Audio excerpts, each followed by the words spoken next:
इस्लामी दुनिया और इस्लाम को बेहतर तरीके से समझने के लिए मेरी किताब the curse of God why left Islam को ज़रूर पढ़िए। और अगर आप इस किताब को नहीं खरीद सकते तो पीडीएफ ड्राइव से इसे मुफ्त में डाउनलोड कीजिए। इस तरह के मजीद वीडियोस को देखते रहने के लिए पाकिस्तानी मुल्हिद को ज़रूर सब्सक्राइब कीजिए और घंटी के बटन को ज़रूर दबाएं। मैं हारिस सुल्तान, एक पाकिस्तानी मुल्हिद। अजीज हमवतनों, पाकिस्तानियों, हिंदुस्तानियों और जहां जहां पे लोग उर्दू बोलते हैं, सबको मेरी नेक शुभकामनाएं।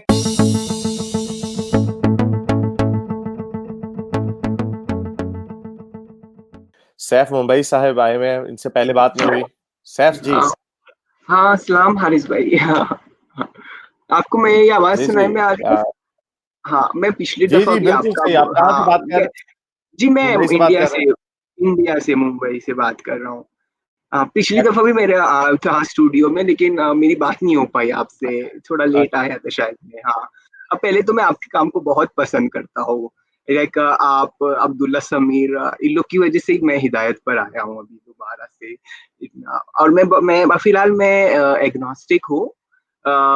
और मेरे दोस्त भी है कई जो एग्नोस्टिक हो गए। ये आपको मुसलमान थे वो? दिखाना था। हाँ वो जी। मुसलमान थे पहले? हाँ, तबलीगी जमात के ये सब वगैरह के थे। और आपको मुझे अच्छा, ये बड़ी दिखाना था। जी। ये दिख रहा है आपको पैम्फलेट? ये सीधा नहीं है, सीधा करें आप हाँ, इसको। ओके। नहीं, हाँ, उल्टा है। हाँ, अब ये सही है। थोड़ा पीछे करें। हाँ हाँ, जी, what is the purpose of life. हाँ जी। हाँ, ये जो है मैं तकरीबन 1.5 साल पहले जो है रोडों पे, ट्रेनों में और भी दफ्तरों में सब बांटता रहता था मैं। इसके और अंदर आप मजहबी बातें करते थे? हाँ, मैं बहुत ज़्यादा मेरी पिछली 13 साल में एक भी नमाज़ नहीं छूटी है। मैं पूरी ऑलमोस्ट श्योर हूँ। तो मैं मतलब 2006 से 2019 तक के I was very practising. Like मैं इस्ला इवन ये डॉक्टर ज़ाकिर नाइक के आईआरएफ का भी मैं एक उनके यूथ विंग का मेंबर रह चुका हूँ एक बार। अच्छा। हाँ, यानी या तो हाँ। यानी जो लोग समझते हैं कि जाकिर नाइक साहब हिंदुओं को मुसलमान कर देते हैं, तो बहुत सारे मुसलमान भी उनके छोड़ रहे हैं। हाँ, अच्छा हाँ, अच्छा। मतलब मैं उनकी यूथ विंग में मतलब वो यूथ को इनवाइट करते थे तो मैं जाता था डिस्कशंस के लिए और फिर सेमिनार्स के लिए। तो मैं काफी वक्त वहां पे भी गुजारा हूँ। फिर मैं मौलाना वहीदुद्दीन खान और फिर जावेद हामदी और अबू लैस जैसे, मतलब ये लोग आखिरी स्टेप थे इससे इस्लाम मेरे छोड़ने के। फिर मतलब काफी मतलब अभी मैं अपने मतलब फ्री थिंकर अपने आप को कहता हूँ। मेरी मेरे गालिब कमाल साहब से भी मेरी गालिब कमाल भाई बात है ना आपको, उनसे भी हाँ मेरी जी। ऑनलाइन हाँ बात हुई है व्हाट्सएप फेसबुक पे।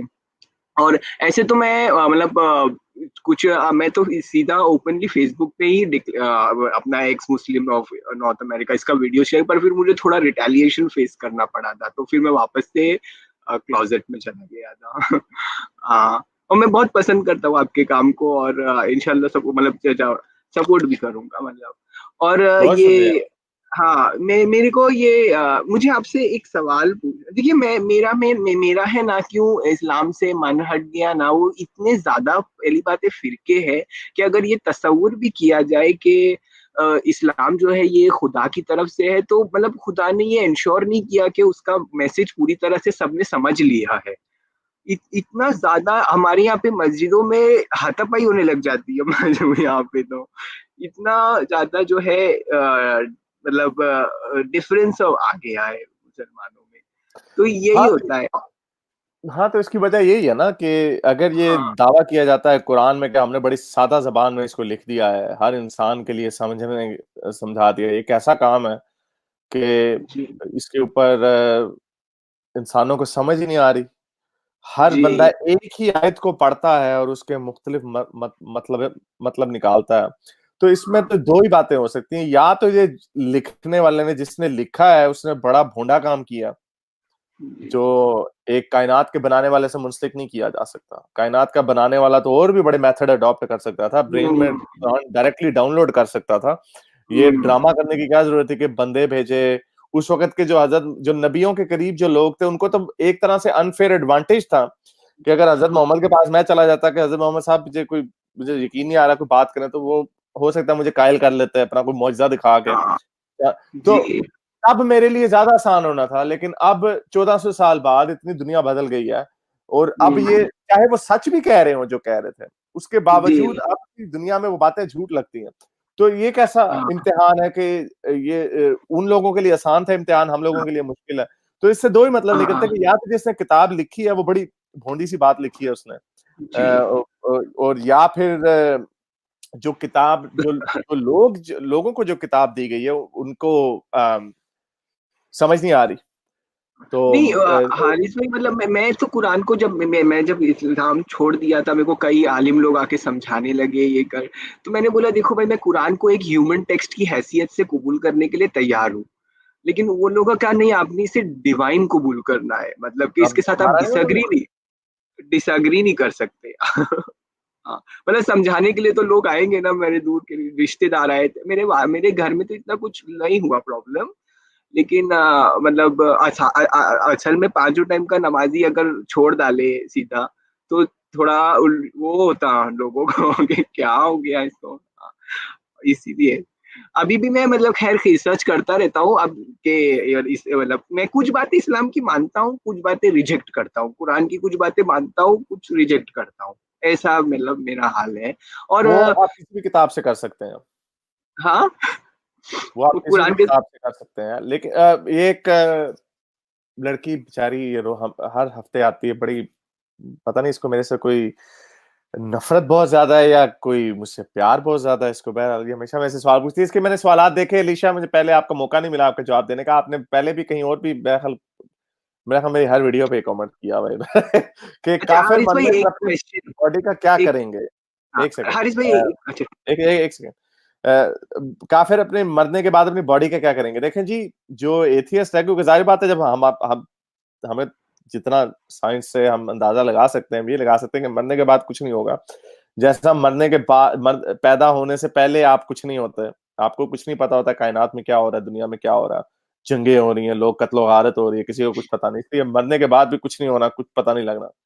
तो आप मेरी बॉडी के साथ जो मर्जी करें, मैं जला भी दूं, उसे दफना भी दूं, मैं उसको फ्रीज भी करवा लूं, मेरे पास अगर रिसोर्सेज हो गए, मैंने मरने से पहले अपना नाम इतना बना लिया कि नासा मुझे ऑफर दे रहे कि हाँ भाई चलो कोई बात नहीं, आपने मरने के बाद हम आपकी बॉडी जो है स्पेस में फेंक देंगे, तो मेरी ख्वाहिश तो ये होगी कि मुझे स्पेस में कोई फेंक दे, ताकि मैं स्पेस में घूमता रहूं कभी, और एक स्पीड के साथ फेंके, ताकि आहिस्ता, क्योंकि मेरी बॉडी डिकम्पोज नहीं होगी, और वो आहिस्ता आहिस्ता आगे जाती रहे, Jupiter, Saturn, Uranus, Neptune, Pluto, आगे तारों तक शायद निकल जाए, तो एंजॉय करता फिरेंगे। तो मेरी मेरी कोशिश ये होगी कि ऐसा हो जाए, वरना अभी मैंने सोचा नहीं कि अपने आप को क्रीमेट करवाएं या बेरी करवाएं। नील डिग्रास टाइसन का इसके ऊपर बड़ा अच्छा एक आइडिया, वो भी एक एथियस्ट ही है, कहता नहीं अपने आप को एथियस्ट है, क्यों एथियस्ट ही है, किसी खुदा को नहीं मानता।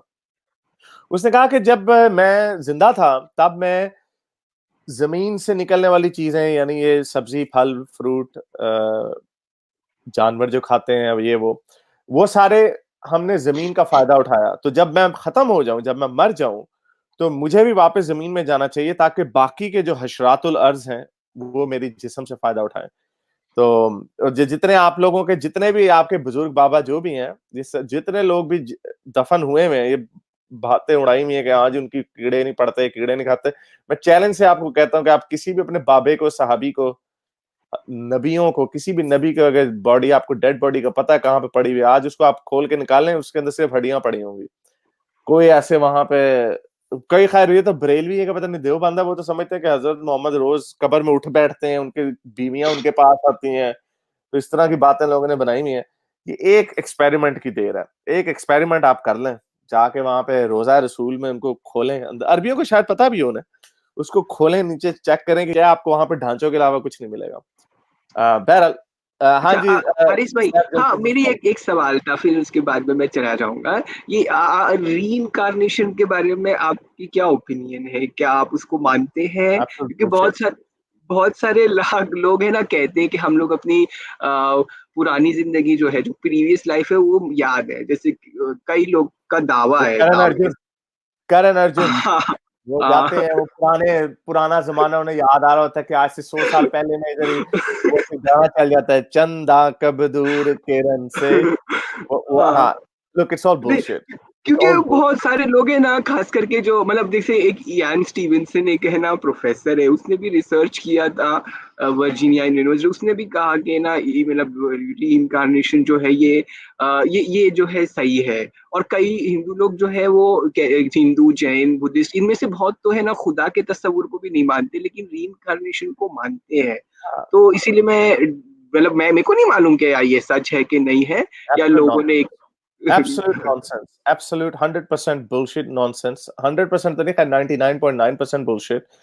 बहुत सारे लोगों को गुस्सा चढ़ेगा, लेकिन देखे मैंने ये पहले भी कहा कि अगर कोई साइंटिस्ट कहता है ना कि मैं री पे यकीन रखता हूँ या गॉड पे यकीन रखता हूँ, तो ये इसके लिए मुझे इसमें कोई मुझे दिलचस्पी नहीं है। मुझे साइंटिस्ट की उस बात में दिलचस्पी है जो वो साइंटिस्ट तजुर्बे के साथ थ्योरी दे के उसके ऊपर टेस्ट होके फॉल्सिफाई होके जर्नल दे के एक साइंटिफिक मेथड है, उसके सारे जो मेयार है उनके ऊपर पूरा उतरेगा, साबित करेगा साइंसदान कि बिग बैंग हुआ है, एवोल्यूशन होती है और रीइंकार्नेशन होती है। जब उसी तरह रीइंकार्नेशन को वो प्रूव करेगा जिस तरह एवोल्यूशन को, नज़रिए इर्तिका को या बिग बैंग के नजरिए को प्रूव किया जा चुका है, अगर उस तरह प्रूव करेगा तो हम मान जाएंगे। लेकिन अगर कोई, इसको कहते हैं एनेक्डोटल एविडेंस, आप लोगों ने सुना होगा एक चीज होती है डेजा व्यू। बड़ी बार आपको एकदम हैरत होती है कि आपने देखा इस तरफ, आपको लगता है बिल्कुल ऐसे हो चुका है, मैं ये एक्सपीरियंस कर चुका हूं, जिसको डेजा व्यू कहते हैं। हाँ। वो आपका असल में ब्रेन फेल हो रहा होता, ऐसा हुआ नहीं होता, आपको उस वक्त आपका ब्रेन एहसास दिला रहा होता है कि शायद ऐसे पहले हो चुका है, वैसा हुआ नहीं होता। और क्योंकि बहुत दफा ऐसे होता है कि आप ऐसी जगह पे गए हैं जहां पे आप पहले कभी नहीं गए और आपको लगता है मैं यहाँ पे पहले आ चुका हूँ, लेकिन मैं तो कभी नहीं आया। मैं अगर अभी उठ के गैम्बिया चला जाऊं, कोई ऐसी पहाड़ी देखूं, मैं कहूँ एग्जैक्टली ऐसे हुआ है, लेकिन ऐसा कभी नहीं हुआ। तो लोग वहां से डेजा व्यू की वजह से लोगों ने रीइंकार्नेशन का कॉन्सेप्ट निकाला कि ये क्या है। तो ये तो सिर्फ हमारा ब्रेन हमें धोखा दे रहा होता है, एक तरीके का, जिस तरह का ऑप्टिकल इल्यूजन होता है, इस तरह का एक आपका इल्यूजन है, ब्रेन इल्यूजन है, जिसमें आपको लगता है कि ऐसा हुआ है और वहां से इन्होंने धर्म निकाल दिया। इसका 100% कोई, इसका अभी तक तो कोई एविडेंस नहीं है, जब आएगा तो तब हम मान लेंगे। लेकिन वो जो स्टोरीज बताते हैं, जैसे कि बच्चे लोग जो है अपना बताते कि हम प्रीवियस लाइफ में ये थे। कई लोग भी साधु संत भी बोलते हैं कि यहाँ पे जैसे सदगुरु जैसे वो अपनी प्रीवियस लाइफ को वो जानते हैं कि प्रीवियस लाइफ में वो क्या थे। तो ये सब का फिर क्या बेसिस रहेगा, ये सारे Absolute जो nonsense। हाँ, look, कमी देखिए, जब भी कोई आप लोग, अब देखिए कुरान के अंदर ऐसी ऐसी आयतें हैं जिनका कोई सर पैर नहीं, लेकिन उसके ऊपर एक आयत के ऊपर लोग 100 सफ़े लिख देते हैं जी उसकी तशरीह करने में। तो जी उसके उन्होंने ताने बाने जोड़े होते हैं, बातें इधर उधर से जोड़ी होती हैं। नंबर्स, एक मूवी थी जिम कैरी की, बहुत सारा आपने देखा होगा, इस्लाम का बड़ी लोग बात करते हैं उसकी रिंग स्ट्रक्चर के ऊपर बात करते हैं, तो इधर उधर से जी। बातें उठा के उसको हाँ, एक्सप्लेन कर देते हैं कि इसका मतलब ये था, उसका मतलब, उसका एक मैंने एक्सपेरिमेंट किया डॉक्टर कि रशाद खलीफा पता है आपको, वो हाँ, न्यूमेरिकल मिरेकल्स का वो भी आज न्यूमेरिकल बहुत। थ्योरी ऑफ द कुरान, हाँ। तो इसी तरह की एक मैंने ऐसी बैठे बिठाए, मेरी किसी से बात हो रही थी, तो मैंने एक दफा ऐसे ही उसके कहा, मैंने कहा आप किसी भी चीज को अपनी हो सकता है किताब में कोई चीज लिखी हो, उसका कोई आप कोइंसिडेंस आप उससे ढूंढ सकते हो। तो मैंने बैठे हम्म, बिठाए ऐसे ही किया। मैंने कहा कि चलो मैं भी अपनी बुक के ऊपर, मैंने इसको सोचा नहीं था, मेरी बुक पब्लिश हो चुकी हुई थी। मैंने कहा मैं इसके ऊपर एक कोई कोइंसिडेंस ढूंढने की कोशिश करता हूँ। तो मैंने लिख दिया टी रेक्स। ऐसे मेरे जहन में टी रेक्स आया, क्योंकि मुझे याद था मैंने टी रेक्स का जिक्र किया अपनी किताब में। तो टी रेक्स को सर्च रिजल्ट फाउंड 6। तो मैंने कहा 6 और टी रेक्स, अब इसका भी कोई कोइंसिडेंस में ढूंढूं। तो आपको बताऊं, टी रेक्स का जो उसका जो वेट था वो 6 टन था, टी रेक्स का, फीमेल टी रेक्स का। तो मैंने कहा ये देखो, ये भी मिरेकल हो गया एक लिहाज से। आज से 100 साल बाद फर्ज किया, अगर हमें ना पता होता वेट क्या है टी रेक्स का, जी। तो आज से 100 साल बाद लोग कहते हैं हारिस ने देखो कितना जबरदस्त मिरेकल है ये, उसने टी हम्म, रेक्स का जिक्र 6 दफा किया और देखे वजन टी रेक्स का 6 टन है, तो ये हम्म, मिरेकल हो गया। तो इस तरह के कोइंसिडेंसेस रफली लोग उठा के डाल देते हैं बीच में। और कुरान का जो और रिंग स्ट्रक्चर है वो तो बिल्कुल नॉनसेंस है, क्योंकि हाँ, कुरान क्रोनोलॉजिकल ऑर्डर में नहीं है, तरतीब के साथ नहीं है जिस तरतीब में उतरा, इसको अरे इंसानों ने बाद में तरतीब डाली। उसकी जी। वजह से जो भी स्ट्रक्चर है वो, अगर वो स्ट्रक्चर में अब तरतीब नजर आती है तो वो एक हादसाती तौर पर, वो भी एक क्या कहते हैं, बड़ी खींच तान के आपने कि भाई इस पे आउटर का मतलब ये है, सेंट्रल का मतलब ये है, उसके अंदर और आयतें भी हैं, लेकिन आप लोगों ने अपनी मर्जी के मतलब निकाले हुए पहला लुक हाँ इट्स और ऑल नहीं, यही हाँ चक्कर। नहीं, उसमें भी क्या होता है ना, ये जो न्यूमेरिकल मिरेकल्स है ना, इसके बारे में तो मैंने क्या देखा ना, मैंने भी पहले इसको थोड़ा प्रमोट किया था, लेकिन फिर मैं देखा कि भाई इसमें से बहुत सारी बातें जो है गलत भी है, जैसा कि प्रमोट किया जाता है। जैसे कि नंबर ऑफ डेज जो है 365 वो कहते हैं कुरान में, लेकिन अगर आप पढ़ोगे तो नहीं है 365, वो अयाम काफी। उसमें हाँ, उन्होंने अयाम और यौम और काफी लफ्जों को बीच में डाला हुआ है, और कुछ डाला यौम है उनको और निकाला फिर हुआ है, उनको प्लू, घिसेड़ प्लू, घिसेड़ के 365 किया है। हाँ वही, वो प्लूरल्स को निकाला, फिर कितने केसेस को, सफिक्स को, ये सब निकालने के बाद उन लोग ने 365 किया, और वो बनाया भी उन्होंने इस्लामिक। उन्होंने हाँ उन्होंने आज बनाया, और वो, 365 हाँ बनाया उसके। अब्दुल्ला समीर के ब्लॉग पे जाइएगा, abdullasamir.com पे, उसने पूरी जी, डिटेल में इसको अयाम का एक्सप्लेन किया हुआ कि किस तरह अयाम को इन्होंने घुसेड़ फुसेड़ के इधर उधर से उठा के कईयों का रूट वर्ड निकाल लिया, कईयों को एक्सेप्ट कर लिया, किसी का प्लूरल ले लिया, कभी नहीं वही। लिया, और वो पूरा मिला के इन्होंने एग्जैक्टली 365 और एंड में कहा देखा। वही, चलो बहुत तो शुक्रिया मैंने तो आपका। काउंट भी किया। ठीक है, थैंक यू, हाँ आरिस भाई, thanks sir. Okay, nice office. Alright people, अगर आप लाइन में नहीं लगना चाहते और मेरे शो में हिस्सा लेना चाहते हैं तो मेरे YouTube के चैनल के मेंबर बनिए। मेरे इस नेक काम को जारी रखने के लिए मुझे पेट्रियन या पेपैल पर जरूर सपोर्ट कीजिए, ताकि मैं अपना पैगाम ज़्यादा से ज़्यादा लोगों तक पहुंचा सकूं।